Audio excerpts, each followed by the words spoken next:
ഖുഷാംദീദ്, എല്ലാവർക്കും സ്വാഗതം. ഇപ്പോൾ വീഡിയോ ഇട്ടിട്ട് കുറച്ചധികം ദിവസങ്ങളായി. ഓക്കെ, ഇപ്പം ഇന്ന് നമ്മൾ ചെയ്യാൻ പോകുന്നത് നമുക്കറിയാലോ, നമ്മുടെ 7ാം ക്ലാസ്സിലെ പാഠഭാഗത്തിലെ വീഡിയോയാണ്. ഇതിലെ പ്രവർത്തനങ്ങളാണ് ഇന്ന് ചെയ്യാൻ പോകുന്നത്. അപ്പോൾ ആദ്യം തന്നെ പറയട്ടെ, എല്ലാവരും വീഡിയോ കണ്ട് ഇഷ്ടപ്പെടുകയാണെന്നുണ്ടെങ്കിൽ ലൈക്ക് ചെയ്യാനും അതുപോലെ തന്നെ കമൻറ്റ് ചെയ്യാനും മറക്കരുത്. കാരണം നിങ്ങൾ കണ്ട് അത് ഇഷ്ടപ്പെട്ടു എന്ന് പറയുമ്പോൾ എനിക്കുണ്ടാവുന്ന ഒരു സന്തോഷം ഉണ്ടാവും അല്ലേ. എനിക്കെന്ന് മാത്രമല്ല, ആരാണെങ്കിലും നമ്മളുടെ കാര്യങ്ങളിൽ നമ്മൾ പറയുന്ന കാര്യങ്ങൾ മറ്റുള്ളവർക്ക് ഉപകാരമായി എന്ന് അറിയുന്ന സമയത്ത് വളരെ സന്തോഷമായിരിക്കും. അപ്പോൾ ആ ഒരു സന്തോഷം എനിക്കും കിട്ടണമെന്ന് ഞാൻ ആഗ്രഹിക്കുന്നു. അതുകൊണ്ട് തന്നെ വീഡിയോ കാണുന്നവർ നിങ്ങൾക്ക് ഇഷ്ടപ്പെടുകയാണെന്നുണ്ടെങ്കിൽ അതിലെന്ത് ചെയ്യാം, ലൈക്ക് ചെയ്യുക. അതുപോലെ തന്നെ ഇനി എന്തെങ്കിലും ഞാൻ തിരുത്തലുകൾ അതിൽ ചെയ്യണമെന്നുണ്ടെന്നുണ്ടെങ്കിൽ ആ തിരുത്തലുകൾ എന്താണെന്ന് കമൻറ്റ് ചെയ്യാം. അതല്ല ഇഷ്ടപ്പെട്ടു എന്നുണ്ടെങ്കിൽ ഇഷ്ടപ്പെട്ടു എന്നൊരു കമൻറ്റ് ചെയ്യുകയോ ഒക്കെ ചെയ്യുകയാണെന്നുണ്ടെങ്കിൽ വളരെയധികം ഉപകാരമായിരിക്കും. അപ്പോൾ നമുക്ക് നമ്മുടെ ക്ലാസ് തുടങ്ങാം. നമുക്ക് ഇന്ന് നോക്കേണ്ടത് നമ്മുടെ തഅലീമി സർഗർമിയാണ് അല്ലേ. നോക്കാം അല്ലേ. തഅലീമി സർഗർമിയ അഥവാ പഠന പ്രവർത്തനങ്ങൾ നമുക്കറിയാം. ബാരിഷ് കെ ബാരെ മേ ലിഖി ഹുയി നസം തറന്നം കെ സാത്ത് ഗായേ. ആദ്യത്തെ പ്രവർത്തനം എന്താ? പഹല സർഗർമി ബാരിഷ് കെ ബാരെ മേ ലിഖി ഹുയി യേ നസം തറന്നം കെ സാത്ത് ഗാനാ ഹി. നല്ല രീതിയിൽ നമ്മൾ ആലപിക്കണം. ഓക്കെ, നെക്സ്റ്റ് എന്താ?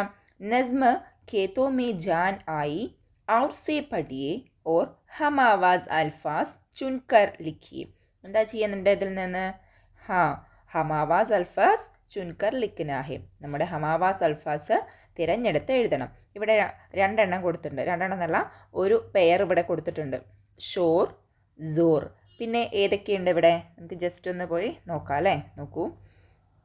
നോക്കൂ, റൈമിങ് വേർഡ്സ് ആണ്. ഇതാ ഇവിടെ ഒരെണ്ണം ഉണ്ട്, ആയി.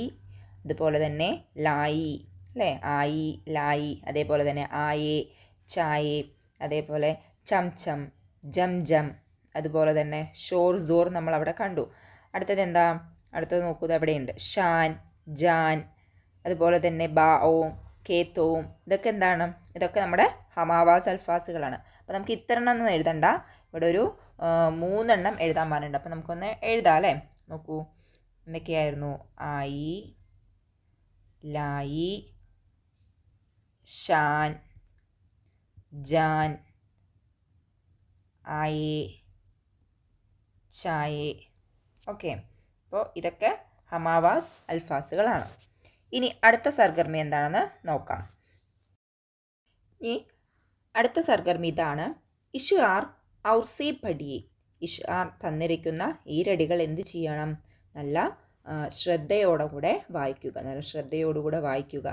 നോക്കൂ, ഏതാണിത്? ബർസാത്ത് സിർ പെ ആയി കാലി ഗഠായേ ലായി ഗിർ ഗിർ കെ ആയേ ബാദൽ ഹർ സമത്ത് ചായേ ബാദൽ. ഇതിലെന്താ പറഞ്ഞത്? ഇതിൽ നമ്മൾ ബർസാത്തിനെ കുറിച്ചാണ് പറയുന്നത് അല്ലേ, മഴക്കാലത്തെക്കുറിച്ചാണ് പറയുന്നത്. നമ്മൾ എന്ത് ചെയ്യണം? ബച്ചോ ബർസാത്ത് അപ്നെ സാത്ത് ക്യാ ലാത്തി ഹേ. ബർസാത്ത് എന്താണ് കൂടെ കൊണ്ടുവരുന്നത്?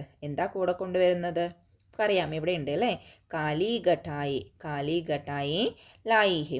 ഇഷ്ആർ കാ മത്ലബ് അപ്നെ അൽഫാസ് മേ ലിഖി. നമ്മൾ എന്ത് ചെയ്യണം? ഈ ഇഷ്ആറിൻ്റെ, ഈ വരികളുടെ മത്ലബ് നമ്മുടേതായ വാക്കുകളിൽ എഴുതണം. നമുക്കൊന്ന് എഴുതി നോക്കാം അല്ലേ.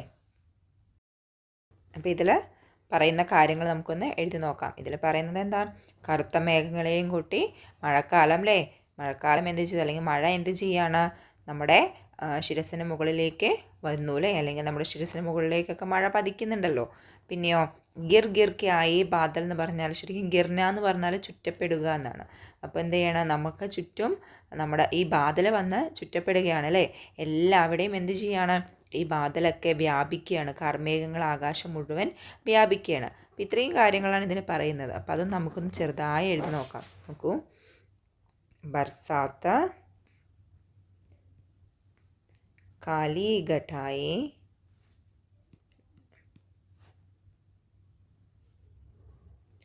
काली घटाएं को साथ लेकर आया, बादल आसमान में हर तरफ छा गया है. എങ്കിൽ ഛാ ആയാ ഹേ എന്ന് എഴുതാം കേട്ടോ. അപ്പോൾ ഛാ ഗയാ ഹേ. ഇത്ര എഴുതിയാൽ മതി അല്ലേ. ഇതിൽ ഈ 2 വരികളാണ് പറഞ്ഞിരിക്കുന്നത്, ഈ 2 കാര്യങ്ങളാണ് പറഞ്ഞിരിക്കുന്നത്. അപ്പോൾ നമ്മൾ അത്ര മാത്രമേ എഴുതുന്നുള്ളൂ. ഇനി നമുക്ക് അടുത്ത പ്രവർത്തനം നോക്കാം. ഇനി അടുത്ത സർഗർമി ഇതാണ് കേട്ടോ. നോക്കൂ, ഇഷാർ ഔസേ പഠിയേ. വീണ്ടും വരികൾ തന്നിട്ടത് ശ്രദ്ധയോടെ വായിക്കാനാണ് പറഞ്ഞിരിക്കുന്നത്. ഏത് വരികളാണ് തന്നിരിക്കുന്നത്? ലഹരാ രഹി ഹേ നെഹരെ, ബൽക്കാ രഹി ഹേ നെഹരെ, ബാओ മേ ഷാൻ ആയി, ഖേത്തോ മേ ജാൻ ആയി. ഈ വരികൾ നിങ്ങൾക്ക് ഓർമ്മയുണ്ടല്ലോ, നമ്മുടെ കവിതയിലെ വരികൾ തന്നെയാണ് അല്ലേ. ഇനി എന്ത് ചെയ്യണം? ബാരിഷ് കെ മൗസം മേ ക്യാ ക്യാ തബ്ദീലിയാ ആത്തി ഹേ, ഇഷ്ആർ കി രോഷ്നി മേ നോട്ട് ലിഖിയേ. എന്താ പറയുന്നത്? മഴക്കാലത്ത് എന്തെല്ലാം മാറ്റങ്ങളാണ് വരുന്നത്? നമുക്കറിയാമല്ലേ, വേനൽക്കാലവും മഴക്കാലവും ഒക്കെ തമ്മിൽ വളരെ വ്യത്യാസമുണ്ട്. വേനൽക്കാലം പോലെ ആയിരിക്കില്ല മഴക്കാലത്തെ കാലാവസ്ഥ അല്ലേ. എന്തൊക്കെയായിരിക്കും വ്യത്യാസങ്ങൾ? മഴക്കാലത്ത് നമുക്കറിയാം നല്ല തണുപ്പായിരിക്കും എല്ലാ ഭാഗത്തും. അതുപോലെ തന്നെ പെട്ടെന്ന് മഴ വരുന്നു, അതോടൊപ്പം തന്നെ ഇരുട്ടി വ്യാപിക്കുന്നു അല്ലേ. അങ്ങനെയൊക്കെ ഉണ്ടാവാറുണ്ട്. ഇടിയുണ്ടാവും, മിന്നലുണ്ടാവും. അതേപോലെ തന്നെ നമ്മൾ ചെടികളും പൂക്കളൊക്കെ നോക്കുകയാണെന്നുണ്ടെങ്കിൽ വളരെ ഫ്രഷ് ആയിരിക്കും അല്ലേ. അതേസമയം വേനൽക്കാലത്താണെങ്കിലോ, വേനൽക്കാലത്ത് നല്ല ചൂടാണ് ഉണ്ടാവുക അല്ലേ. എപ്പോഴും നല്ല വെളിച്ചമായിരിക്കും. അതുപോലെ തന്നെ ചെടികളും മരങ്ങളും ഒക്കെ അത്രയും ഫ്രഷ് ആയിരിക്കില്ല അല്ലേ, മഴയുടെ അത്രയും ഫ്രഷ് ആയിരിക്കില്ല. പിന്നെ ഇനിയിപ്പോൾ നമ്മളൊരു ഏപ്രിൽ ആ ഒരു കാലഘട്ടം, മാർച്ച് ഏപ്രിൽ ആ സമയത്തൊക്കെ ആകുന്ന സമയത്ത് നമ്മുടെ ചെടികളൊക്കെ ഏകദേശം ഇങ്ങനെ ഉണങ്ങി വരണ്ടിരിക്കുന്ന ആ ഒരു അവസ്ഥയിലായിരിക്കും അല്ലേ. പൂന്തോട്ടങ്ങളാണെങ്കിലും അതുപോലെ തന്നെ വയലുകളാണെങ്കിലും ഒക്കെ വേനൽക്കാലത്ത് ഇങ്ങനെ വിണ്ട് കീറിയ ഒരു അവസ്ഥയിലായിരിക്കും. അതേസമയം മഴക്കാലത്താണെങ്കിലോ നിറച്ച് വെള്ളമൊക്കെ നിറഞ്ഞിട്ടുള്ളൊരവസ്ഥയാണ് അല്ലേ. അപ്പോൾ രണ്ടും നമുക്ക് ആവശ്യമാണ്, വേനലും ആവശ്യമാണ്, മഴയും ആവശ്യമാണ്. രണ്ടിനും അതിൻ്റേതായ മാറ്റങ്ങളൊക്കെ ഉണ്ടാവുന്നുണ്ട്. അപ്പോൾ നമുക്ക് ആ നോട്ടാണ് തയ്യാറാക്കേണ്ടത്. നമുക്ക് എന്ത് ചെയ്യാം? ഈ വരികളുടെ അടിസ്ഥാനത്തിൽ നമുക്കൊന്ന് എഴുതാം. നോക്കൂ, നമുക്കൊന്ന് എഴുതി നോക്കാം കേട്ടോ. ബാരിഷ് കെ മൗസം മേ ഫിത്രത് മേ കई തബ്ദീലിയാം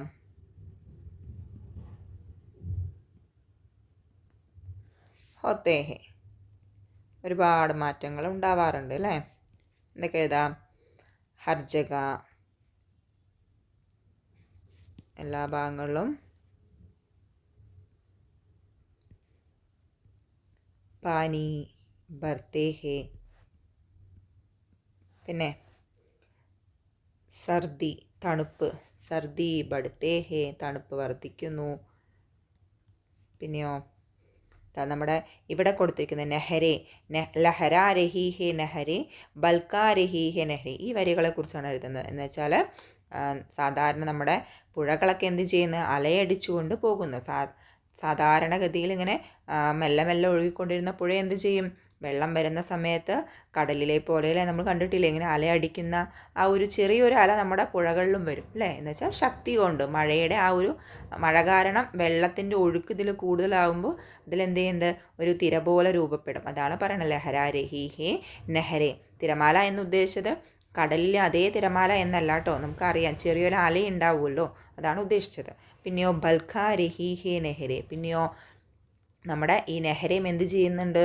അങ്ങനെ വളഞ്ഞ് പൊളഞ്ഞ് ഈ അലയും കൊണ്ട് എന്ത് ചെയ്യാറുണ്ട്? അല്ലെങ്കിൽ ഇത്രയും വെള്ളം കൊണ്ട് ഇങ്ങനെ ഒഴുകി പോകാറുണ്ട് അല്ലേ. അപ്പോൾ അതാണ് നമ്മൾ എഴുതാൻ പോകുന്നത്. പിന്നെ എന്തെഴുതാം? നെഹരെ ലഹരാ രഹി ഹേ, നെഹരെ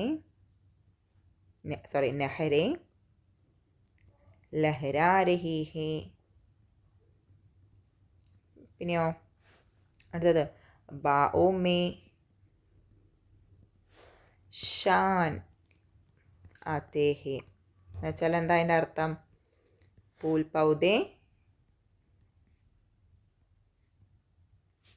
ഖിൽത്തേ ഹേ അല്ലേ. ഫൂൽ പൗധേ എന്ത് ചെയ്യുന്നുണ്ട്? വിടർന്ന് നിൽക്കുന്നു. ഫൂൽ പൗധേ ഖുഷി സേ കിൽത്തേ ഹെ അല്ലേ. വെള്ളമൊക്കെ കിട്ടുമ്പോൾ നല്ല സന്തോഷത്തോടു കൂടി അതൊക്കെ വിരിയാറുണ്ട്. പിന്നെയോ ഖേത്തോ മേ ജാൻ ആത്തേ ഹെ അല്ലേ. പിന്നെയോ ഇവിടുത്തെ ഫസലുകളൊക്കെ വിളകളൊക്കെ ഉണ്ടാവുമല്ലോ, അതൊക്കെ നല്ല ഇതേപോലെ തന്നെ നല്ല സന്തോഷത്തോടു കൂടെ ഇങ്ങനെ ആടി വലഞ്ഞുകൊണ്ടിരിക്കും അല്ലേ, അല്ലെങ്കിൽ നന്നായി വളരും. അതാണ് അതിൽ ഉദ്ദേശിക്കുന്നത്. അപ്പോൾ കേത്തോമേ ജാനാത്തേഹി ഇത്രയും ഇങ്ങനെ എഴുതുന്നുള്ളൂ കേട്ടോ. അപ്പോൾ ബാക്കിയുള്ളത് നിങ്ങൾക്ക് ഇനിയും ഇതിൽ കൂട്ടിച്ചേർക്കാം. നമുക്കിനി അടുത്ത സവാൽ നോക്കാം. എന്താണ് പ്രവർത്തനം എന്ന് നോക്കൂ. ഇഷാർ തറന്നം സേ പഠിയേ ഓർ ഇൻമേ സേ ചന്ദ് ഹമാവാസ് അൽഫാസ് ചുൻകർ ലിഖിയെ. എന്താ ചെയ്യേണ്ടത്? തന്നിരിക്കുന്ന ഈ വരികൾ നന്നായി വായിക്കുക. നന്നായി എന്ന് പറഞ്ഞാൽ രീതിയിൽ വായിക്കുക, എന്നിട്ട് അല്ലെങ്കിൽ രീതിയിൽ ചൊല്ലുക. എന്നിട്ട് എന്ത് ചെയ്യണം? ഇസ്സേ ചന്ദ് ഹമാവാസ് അൽഫാസ്. വീണ്ടും എന്താ? ഹമാവാസ് അൽഫാസ് കണ്ടുപിടിച്ച് എഴുതുകയാണ് ഇതിൽ ചെയ്യേണ്ടത്. ഒന്ന് വായിച്ചു നോക്കാം അല്ലേ. റിംജിം റിംജിം പാനി ബർസ ബിജലി ചംകി ബാദൽ ഗർജ जल तल हो गए नदी नाले छाए बादल काले काले मेंढक निकले पीले काले टर टर टर टर करने वाले रंग बरंगे न्यारे न्यारे फूल खिले हैं प्यारे प्यारे. ഇതിൽ ഈ നസം അല്ലേ, ഈ നസ്മ എന്തിനെ കുറിച്ചുള്ളതാണ്? ഹം മാലൂം ഹെ കെ, നമുക്കറിയാം അല്ലേ, നമുക്ക് മനസ്സിലായിട്ടുണ്ട്. ये बारिश के बारे में लिखी गई नज्म है. എന്തിനെക്കുറിച്ച് എഴുതുക? മഴയെക്കുറിച്ച് എഴുതിയതാണെന്നല്ലേ. മഴയെക്കുറിച്ചാണ്. കണ്ടില്ലേ, റിംജിം റിംജിം, അത് കണ്ടപ്പോൾ തന്നെ നമുക്ക് മനസ്സിലായിട്ടുണ്ട് അല്ലേ. ഓക്കെ. ഇനി എന്താ ചെയ്യണ്ടേ? ബാരിഷ് കാ നസാറ ബഹുത് ദിൽകഷ് ഹെ वो दिल को खुशी करती है बारिश के बारे में एक बयानिया तैयाർ कीजिए. എന്താ പറയുന്നത്? ബാരിഷ് അല്ലേ, മഴയുടെ കാഴ്ച വളരെ മനം കവരുന്നതാണ്. वो दिल को खुश करती है, നമ്മുടെ മനസ്സുകളെ സന്തോഷിപ്പിക്കുന്നു. ബാരിഷ് കെ ബാരെ മേ ഏക് ബയാനിയ തയ്യാർ കീജിയെ. മഴയെക്കുറിച്ച് നമ്മൾ എന്ത് ചെയ്യണം? ഒരു ബയാനിയ തയ്യാറാക്കണം. അപ്പോൾ ഇതെന്തിനാണ് തന്നിരിക്കുന്നത്? അതെ, മഴയെക്കുറിച്ചുള്ള ബയാനിയ തയ്യാറാക്കാനായിട്ട് നമുക്ക് തന്നിട്ടുള്ള ഒരു സഹായകമായിട്ടുള്ള ഒരു പദ്യമാണ് എന്ത്? ഇതിൽ കുറേ കാര്യങ്ങൾ മഴയെക്കുറിച്ച് പറയുന്നുണ്ട് അല്ലേ. അപ്പോൾ ആദ്യം എന്തായാലും നമുക്ക് ഹമാവാസ് അൽഫാസ് കണ്ടുപിടിച്ച് നോക്കാം. ഏതൊക്കെയാണ് ഇതിൽ ഹമാവാസ് അൽഫാസ് വരിക? ഇതാ ഇവിടെ നോക്കൂ. നാലേ, കാലേ അല്ലേ. പിന്നെ വേണമെന്നുണ്ടെങ്കിൽ കാലേ, വാലേ, പ്യാരേ, ന്യാരേ. പിന്നെയോ ഇതാ ഇവിടെ നിഖലേ, കിലേ, പിന്നെയുണ്ട് അല്ലേ ഹോഗയേ അല്ലേ, ഹോഗയേ. അതുപോലെ തന്നെ ചായേ. ഇതൊക്കെ എന്താണ്? ഇതൊക്കെ നമ്മുടെ ഹമാവാസ് അൽഫാസുകളാണ്. ഇതൊക്കെ നമുക്കറിയാം. ഇനി മഴയെക്കുറിച്ചുള്ള എന്തൊക്കെ കാര്യങ്ങളാണ് ഈ കവിതയിൽ പറഞ്ഞിരിക്കുന്നത്? ആദ്യം പറഞ്ഞത് റിംജിം റിംജിന്ന് മഴ പെയ്തു അല്ലേ. പിന്നെയോ ബിജലി, മിന്നൽ വന്നു. അതുപോലെ തന്നെ ബാദൽ ഗർജ, ബാദൽ മേഘം ഗർജിച്ചു. പിന്നെയോ ജൽത്തൽ ഹോഗയെ നദീ നാലി, നദികളും തോടുകളും ഒക്കെ വെള്ളം കൊണ്ട് നിറഞ്ഞു അല്ലേ. ചായേ ബാദൽ കാലേ കാലേ, കറുത്ത മേഘങ്ങൾ എന്ത് ചെയ്തു? എല്ലായിടവും വ്യാപിച്ചു. പിന്നെ മേണ്ടക് നിഗലേ പീലേ കാലേ ടർ ടർ ടർ ടർ കർണേ വാലേ, നമ്മുടെ മഞ്ഞയും അതുപോലെ തന്നെ കറുത്ത നിറത്തിലൊക്കെ ഉള്ള തവളകൾ എന്ത് ചെയ്തു? പുറത്തേക്ക് വന്നു അല്ലേ. ഇതെല്ലാം പുറത്തേക്ക് വന്നു. എന്നിട്ടോ എല്ലാവരും ടർ ടർ ടർ ടർന്ന് പോക്രോം പോക്രോം എന്നുള്ള ആ ശബ്ദമില്ലേ, ആ ശബ്ദങ്ങൾ ഉണ്ടാക്കാൻ തുടങ്ങി. രംഗ് ബരംഗേ ന്യാരേ ന്യാരേ ന്യാരേ പൂൾ കിലേ ഹേ പ്യാരേ പ്യാരേ. പിന്നെയോ ഈ വെള്ളത്തിൽ ഈ മഴ വീണിട്ട് അല്ലേ, മഴയൊക്കെ വന്നതിന് ശേഷം പല വർണ്ണപ്പകിട്ടിലുള്ള നല്ല ഭംഗിയുള്ള പൂക്കളൊക്കെ എന്ത് ചെയ്തു? വിരിഞ്ഞു എന്നൊക്കെയാണ് ഇതിൽ പറയുന്നത്. അപ്പം നമുക്ക് ബാരിഷിനെ കുറിച്ചുള്ള ബയാനി എഴുതാനുള്ള എല്ലാ കാര്യങ്ങളും ഇതിൽ തന്നെയുണ്ട്. അപ്പം നമുക്കതൊന്ന് എഴുതി നോക്കാം. ഇതിനെ തന്നെ എങ്ങനെയാണ് നമുക്ക് ബയാനിയാക്കി മാറ്റുക എന്ന് നോക്കാം. നമുക്ക് ആദ്യം ബയാനിയയ്ക്ക് ഈ വരികൾ തന്നെ ആദ്യം നൽകാം കേട്ടോ. ബാരിഷ് കാ നസാറ ബഹുത് ദിൽകഷ് ഹേ വഹ ദിൽ കോ ഖുഷ് കർത്തി ഹേ. അതിന് ശേഷം ബാക്കി നമുക്ക് എഴുതി നോക്കാം. ഇതിൽ നോക്കൂ, ഇതിൽ ആദ്യത്തെ വരി നമുക്കറിയാം അല്ലേ. കണ്ടോ, റിംജിം റിംജിം പാനി ബർസ. അത് മുതലുള്ള കാര്യങ്ങൾ നമുക്ക് എഴുതാം. നോക്കൂ, ഇത് കഴിഞ്ഞതിന് ശേഷം നമുക്ക് എഴുതാം ബാരിഷ്, റിംജിം റിംജിം. നമുക്ക് വേറെ വാക്കുകളുടെ ആവശ്യമൊന്നുമില്ല കേട്ടോ, ശരിക്കും ഇത് തന്നെ മതി. റിംജിം റിംജിം ബറസ്തി ഹേ. പിന്നെയോ ബാരിഷ് കെ സാത്ത്, മഴയുടെ ഒപ്പം വേറെ ആരൊക്കെയുണ്ട്? അതെ, മിന്നലും ഇടിയും ഒക്കെ ഉണ്ട് അല്ലേ. ബാരിഷ് കെ സാത്ത് ബിജലി ചമക്തി ഹേ और बादल ഗർജതി ഹേ. പിന്നെയോ ബാരിഷ് സേ, മഴ കൊണ്ട്, അല്ലെങ്കിൽ ബാരിഷ് കി വജഹ സേ. ഞാൻ ഇവിടെയൊക്കെ എഴുതുന്നുണ്ട് കേട്ടോ, നിങ്ങളത് നോക്കണേ. ബാരിഷ് കി വജഹ സേ നദി നാലെ ജൽതൽ ഹോ ഗയേ ഹേ. പിന്നെയോ കാലേ ബാദൽ. ഇതെല്ലാം ഈ കവിതയിൽ നിന്നുള്ള കാര്യങ്ങളാണ് കേട്ടോ. കാലേ ബാദൽ ഹർ തറഫ്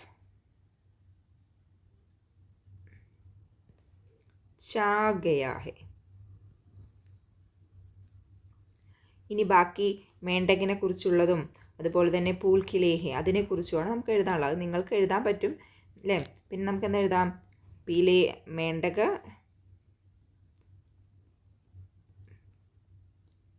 ടർട്ടർ കർത്തേ ഹേ. പിന്നെന്താ എഴുതാം? രംഗ് ബരംഗേ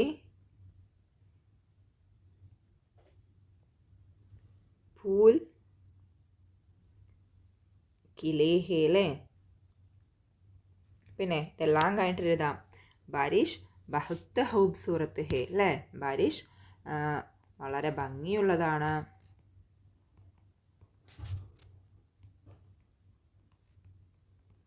പിന്നെയോ നമുക്ക് എഴുതാം ഇസ്സേ ഇസ് ഫിത്രത്ത്. ഈ പ്രകൃതി തന്നെ എന്ത് ചെയ്യുന്നുണ്ട്? ഫിത്രത്ത് ഹി ബഹുത്ത് ഹൂഷ് ഹോത്തേ ഹേ അല്ലേ. ഈ പ്രകൃതി തന്നെ വളരെ സന്തോഷിക്കുന്നു. ഞാൻ എവിടേക്കൊക്കെയോ എഴുതിയിട്ടുണ്ട്. ഏതൊക്കെയാണ് എഴുതിയത്, ഏതാ ഫസ്റ്റ് എന്നൊക്കെ നിങ്ങൾക്ക് അറിയാമല്ലോ അല്ലേ. അപ്പോൾ നിങ്ങളത് മനസ്സിലാക്കി എഴുതുക കേട്ടോ. ഓക്കെ. ഇനി ഇതിലെ ദീഗർ സർഗർമി എന്താണ്? ദീഗർ സർഗർമി ഇതാണ്. പസന്ദീദ മൗസൂ പർ ഇഷ്ആർ ലിഖിയെ. എന്താ പറഞ്ഞത്? ഇഷ്ടപ്പെട്ട വിഷയത്തെക്കുറിച്ച് വരികൾ തയ്യാറാക്കുക. ഇതിൽ 4 വിഷയങ്ങളാണ് നൽകിയിട്ടുള്ളത്. ബാരിഷ്, ചതരി, നാവ്, നദി. ബാരിഷിനെ കുറിച്ചുള്ള 2 കവിതകൾ നമ്മളിപ്പോൾ പഠിച്ചിട്ടുണ്ട് അല്ലേ. ചതരിയെക്കുറിച്ച് കുട, അതുപോലെ തന്നെ നാവ് തോണി, നദി നദി. ഇതിൽ നിങ്ങൾക്കിഷ്ടപ്പെട്ട ഏതെങ്കിലും ഒരു വിഷയത്തിനെക്കുറിച്ച് വരികൾ തയ്യാറാക്കിയാൽ മതി. അപ്പം നിങ്ങൾ നമ്മൾ ഏതെങ്കിലും കവിത എഴുതുന്ന സമയത്ത് ശ്രദ്ധിക്കുക, ഒന്ന് അതിൽ റൈമിംഗ് വേർഡ്സ് ഉണ്ടാവാൻ നോക്കുക. നമ്മളിതൊക്കെ കണ്ടില്ലേ, നോക്കൂ. നമ്മൾ വളരെ സിമ്പിളാണ് കേട്ടോ കവിത എഴുതുക എന്ന് പറഞ്ഞാൽ. ശരിക്കും നോക്കൂ, റിംജിം റിംജിം പാനി ബർസ, ബിജലി ചംകി ബാദൽ ഗർജ അല്ലേ. ഇതാണ്. ഇതിലെന്താ പറയുന്നത്? റിംജിം റിംജിം എന്ന് പറഞ്ഞ് മഴ പെയ്തു, അതുപോലെ തന്നെ ബിജലി മിന്നൽ വന്നു അല്ലേ. അതുപോലെ തന്നെ ബാദൽ ഗർജിച്ചു അഥവാ ഇടിമുഴങ്ങി. ഇതിനെ നമ്മൾ സെൻറ്റൻസിൻ്റെ രൂപത്തിൽ നിന്ന് മാറ്റിയിട്ട് ഈ ഒരു രീതിയിലേക്ക് അറേഞ്ച് ചെയ്തിരിക്കുകയാണ്. നമ്മളെങ്ങനെ പറയാം? റിംജിം റിംജിം പാനി ബർസാഹേ അല്ലേ, അല്ലെങ്കിൽ പാനി റിംജിം റിംജിം ബർസാഹേ എന്ന് പറയുന്നതിനെയാണ് നമ്മൾ എന്താക്കിയിരിക്കുന്നത്? മാറ്റി എഴുതിയിരിക്കുന്നത്. മനസ്സിലായോ? അതുപോലെ ബിജലി ചമക്തി ഹേ, അതുപോലെ തന്നെ ബാദൽ ഗർജതി ഹേ എന്നൊക്കെ പറയുന്ന ആ ഹേ ഒക്കെ ഒഴിവാക്കിയിട്ട് അതിനൊരു പ്രത്യേക രീതിയിൽ അറേഞ്ച് ചെയ്തിരിക്കുന്നത്. അപ്പോൾ അങ്ങനെ ചെയ്ത് നോക്കുക. അപ്പോൾ നമ്മൾ ആദ്യം എന്ത് ചെയ്യുക? ഒരു ചത്തരി ആണെങ്കിൽ ചത്തരി, അല്ലെങ്കിൽ നാവാണെങ്കിൽ നാവ്, അല്ലാന്നുണ്ടെങ്കിൽ നദിയെക്കുറിച്ചാണെന്നുണ്ടെങ്കിൽ നമുക്കറിയുന്ന രീതിയിൽ ഒരു ബയാനിയ തയ്യാറാക്കുക. അല്ലെങ്കിൽ ഒരു 4 വരിയോ, നമ്മൾ എത്ര വരിയാണോ തയ്യാറാക്കാൻ ഉദ്ദേശിച്ചിരിക്കുന്നത് അതിനെക്കുറിച്ച് തയ്യാറാക്കുക. എന്നിട്ട് അതിന് ശേഷം അതിനെന്ത് ചെയ്യാം? നമ്മൾ ആ സെൻറ്റൻസിൻ്റെ രൂപത്തിലുള്ള ആ സമയത്തൊരു ഹേ ഒക്കെ ഉണ്ടാവില്ലേ. അതുപോലെ തന്നെ നമ്മൾ ചത്തരിയെക്കുറിച്ച് പറയുകയാണെന്നുണ്ടെങ്കിൽ എല്ലാ സെൻറ്റൻസുകളും നമ്മൾ ചിലപ്പോൾ ചത്തരി ചത്തരി എന്നൊക്കെ ഉപയോഗിക്കും അല്ലേ. അപ്പോൾ അങ്ങനെയുള്ള വാക്കുകളൊക്കെ മാറ്റിയതിന് ശേഷം അതിനെ നല്ല രീതിയിൽ അറേഞ്ച് ചെയ്യുക. അങ്ങനെയാണെന്നുണ്ടെങ്കിൽ നിങ്ങൾക്ക് എന്ത് ചെയ്യാം? നല്ല ഒരു കവിതയുടെ വരികൾ അതിൽ നിന്ന് നിർമ്മിക്കാൻ പറ്റും. ഇപ്പം ഞാൻ ഉദാഹരണത്തിന് പറയണമെന്നുണ്ടെങ്കിൽ കേരളത്തെ കുറിച്ചാണെന്ന് വിചാരിക്കൂ. ഞാൻ കേരളത്തിനെ കുറിച്ചാണ് കവിത എഴുതാൻ ഉദ്ദേശിക്കുന്നത്. അപ്പം ഞാൻ എഴുതുകയാണ്.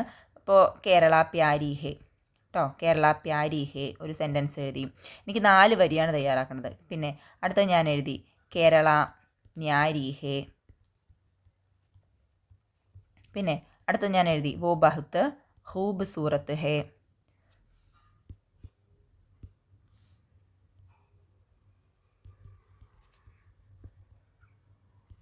പിന്നെ ഞാൻ അടുത്ത എഴുതുകയാണ് മേരാ പസന്ദീദ കേരള ഹേ, കേരള മുझे ബഹുത്ത് പസന്ത് ഹേ. അങ്ങനെയാണ് എഴുതി വിചാരിക്കുക.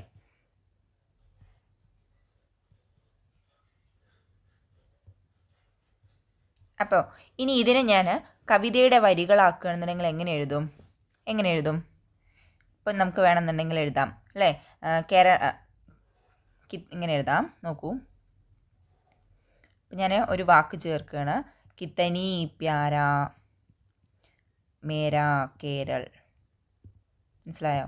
അതേപോലെ തന്നെ കിത്തനി ന്യാര മേരാ കേരൾ. മനസ്സിലായോ? ഇത് തന്നെയാണ് ഇതിൻ്റെ അർത്ഥം അല്ലേ ഏകദേശം. അതുപോലെ തന്നെ ഖൂബ്സൂറത്ത് അല്ലെങ്കിൽ ഖൂബ് ഹേ മേരാ പ്യാരാ കേരൾ. അടുത്ത് എഴുതാം. പിന്നെ എനിക്കിഷ്ടമാണെന്നാണ് അല്ലേ. എങ്ങനെ എഴുതാം? മുझे പസന്ത് ഹേ മേരാ കേരൾ. മനസ്സിലായോ? ഇപ്പോൾ ഒരു വരിയായില്ലേ. നോക്കൂ, എല്ലാം ഒരു തന്നെയാണല്ലേ, ഒന്ന് തന്നെയാണ്. നോക്കൂ, കേരള പ്യാരി ഹേ, അതിന് പകരം ഞാൻ എന്തെഴുതി? കിത്തനി പ്യാര മേരാ കേരൾ. ഹേ ഒഴിവാക്കി, അതിന് പകരം ഈ ഇതിൽ ഞാൻ എഴുതണമായിരുന്നു അല്ലേ, മേരാ കേരൾ കിത്തന പ്യാരി ഹേ എന്ന് എഴുതുകയാണെന്നുണ്ടെങ്കിലും മതിയായിരുന്നു. അത് ഞാൻ എഴുതിയില്ല, അത് വിട്ടുപോയി. അപ്പം അതിനെങ്ങനെയാക്കി കണ്ടോ, കേരള ന്യാരി ഹേ അതിനെങ്ങനെയാക്കി? കിത്തനി ന്യാര മേരാ കേരൾ. പിന്നെ വോ ബഹുത്ത് ഖൂബ് സൂറത്ത് ഹേ എന്നുള്ളതിന് എന്താക്കി? ഖൂബ് ഹേ മേരാ പ്യാരാ കേരൾ. അടുത്തത് കേരള മുझे ബഹുത്ത് പസന്ത് ഹേ എന്നുള്ളത് ഞാൻ എന്താക്കി? മുझे പസന്ത് ഹേ മേരാ കേരൾ. അപ്പോൾ എന്തായി? നമുക്കിത് വായിക്കാൻ പറ്റുന്നില്ലേ? അപ്പം ഇത്രയേ ചെയ്യേണ്ടുള്ളൂ. അപ്പം നിങ്ങൾ ഇതുപോലെ ചത്തരിയെക്കുറിച്ചോ നദിയെക്കുറിച്ചോ നാവിനെക്കുറിച്ചോ ബാരിഷിനെക്കുറിച്ചോ അല്ലെങ്കിൽ നിങ്ങൾക്ക് ഇഷ്ടമുള്ള ഏതെങ്കിലും വിഷയത്തിനെ കുറിച്ചൊക്കെ ഇതുപോലെ കവിത തയ്യാറാക്കി നോക്കുക. അടുത്ത വീഡിയോയിൽ കാണാം. ഹുദാ ഹാഫിസ്.